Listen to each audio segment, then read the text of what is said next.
black one or the striped one? Fuck I know. There's tons of them. How many's in here? 4. One more. That's the ones that she had over there. I didn't. Oh, these ain't brand new. No. No, it's one. That's the ones that she had in that blue tub and she moved Which them. cat is it? It's the calico one. I didn't. The black, okay. It's the black and it's got some tan on it. Not all, right? Yeah, there was 4. That's what they were. Alright, so we are installing the camera, which I got a bracket made. I'm going to put the camera there, move it from this bar. I got the baler, accumulator, getting all the wires ran. They're still working on the baler. My brother went to go pick up lunch. It is Thursday, I don't know, like noon or something, who knows. So getting this all installed.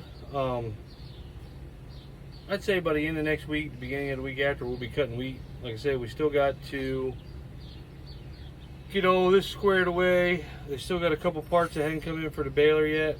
You got to get the combine ready.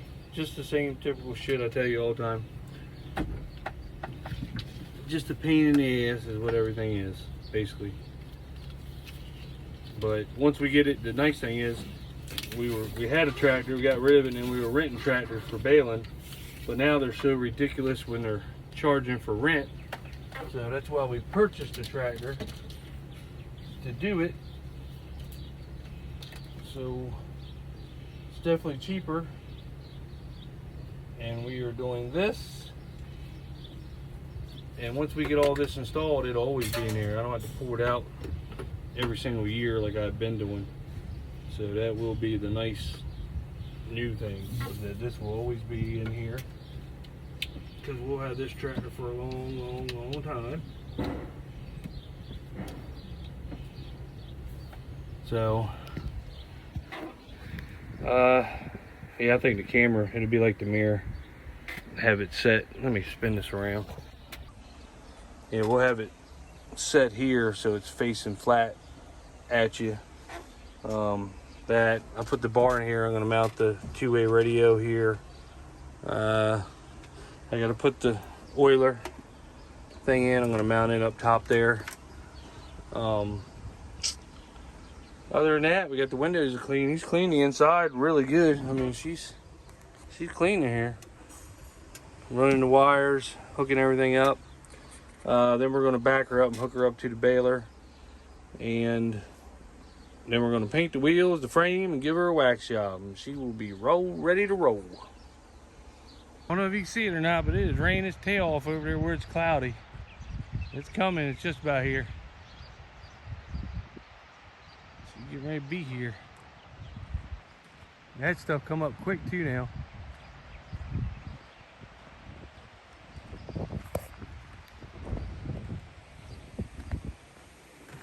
We didn't get quite done. Before it rains, we got all the wires and stuff ran. It's coming, yeah. You can hear it hitting that corner over there.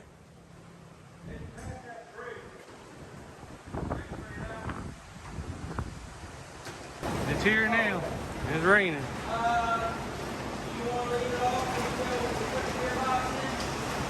Can't really tell it in the video, but it's raining. It's starting to rain its ass off.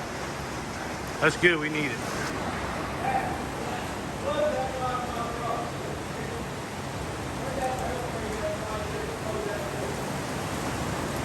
It's raining so hard you can't see back there anymore. That's not fall, that's rain.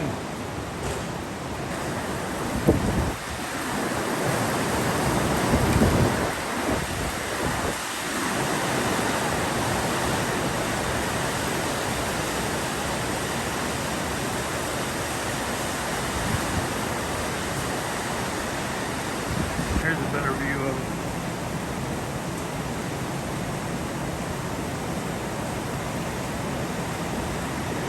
Alright, so I just came to my farm and we got some rain. These ditches are probably, I don't know, 6-8 feet deep.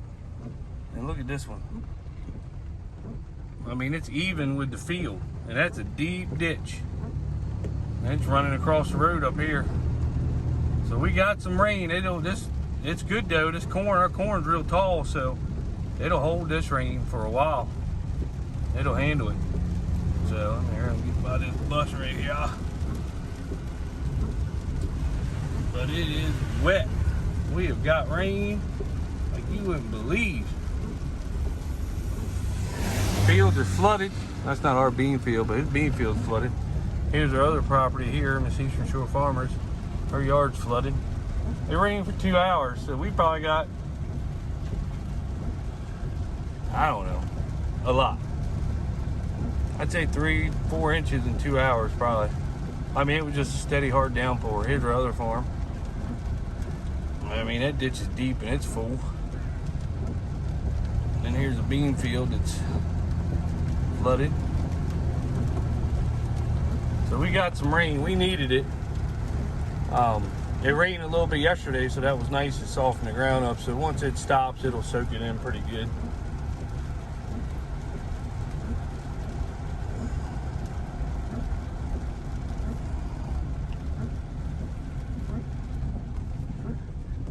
Go up here and look at this 75-day corn. This stuff was getting tall. Me and my brother were just talking about how tall it's gotten.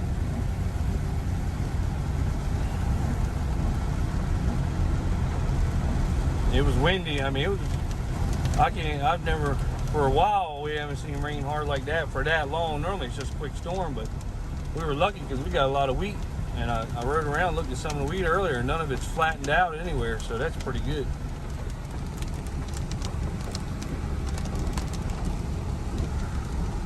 Coming up on some of the wheat. This big farm all the way across. There's some more.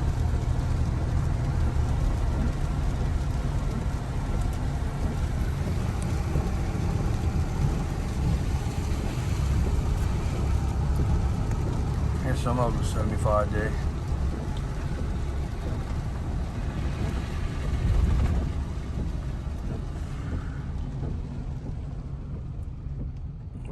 You can't see out that window too good, but I mean, that's some good looking corn right there, and it is tall too. Well, you figure here's my pickup. So that's a sand hill. I don't know if I can zoom now. Here's that 109-day corn. Everything looks good. I mean, I'm really impressed with the corn so far this year. Morning, everybody. It's Friday. I think it's around 6 o'clock in the morning. I come up here to my brother's tractor. He's got a doctor's appointment this morning, so I started waxing it. I'm gonna touch the wheels up. They're not really bad, but just some John Deere yellow spray paint just to give them that better look.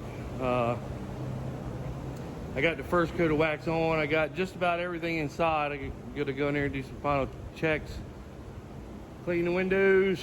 We're gonna paint just touch up the bottom frame here, the motor, with the John Deere green spray bombs, just to give her a little bit cleaner look. That's the plan for today. Like I say, he's got a doctor's appointment, so he won't be here until later. So I figured I know he would do the same for me. So I figured I'd come up here and get working on his tractor, get her touched up so she looks good. Got the inside clean yesterday. Got everything clean. Got the wires ran for all the monitors. Like I said, now just put a coat on the wheels, make them look a little bit better. Frame coat. I got the wax on her nail. We got to do the windows. They're dirty. Clean them up. Just go over, make sure I got all the wires hooked up right for the baler. We got her hooked up yesterday. Hey, let me spin the camera around. We got her hooked up yesterday, but the thing is, the dry shaft, these Deeres, the PTO sits way up in her. And our other 8335R, we tried to hook it up to it last year and found out it was too short and nobody remembered that. So when we hooked this one up, this other 8335R, we hooked her up and the dry shaft was about 15 inches too short. It was 12 inches short, but we definitely want 15, 16 inches that way for turning radius. So the Hoover boys pulled it all off, and they got a guy up in Westminster that builds them. So they're going to build us one. They said it'd take 2 days to build us one to fit her. And then once we get that fitted, you know, she'll always be on here, be hooked up, ready, and everything for her. The 7Rs that we used to pull her, they had their PTO further back here, and they hooked right up to what we had. But with this 8R tractor, it's totally different. So as soon as they get that done, I still gotta plug all the wires in, but really I'm just waiting for you know, the PTO shaft. We're gonna get her cleaned up, pull her out of here, and then put the combine in here to 680. We're gonna go ahead and service her. We gotta service her, change the concaves around a small wire, and she'll be ready to go. Just adjust some settings for wheat. But she'll be ready to go. As you can see, she definitely doesn't have enough weight on the front of her. Her back squat a little bit. Them balers are heavy. She's sitting up in the front. That's because we don't have weights. This thing right here, this hitch, it really don't weigh a lot. So we definitely need to get that off. It's for sale if anybody wants it. Get the bracket that goes on it for the weights, and I think I got 16 weights on mine. So we need to do something, because she's definitely light in the front of her now that that's hooked up. So anyway, that's the story for today. Have a good weekend, everybody.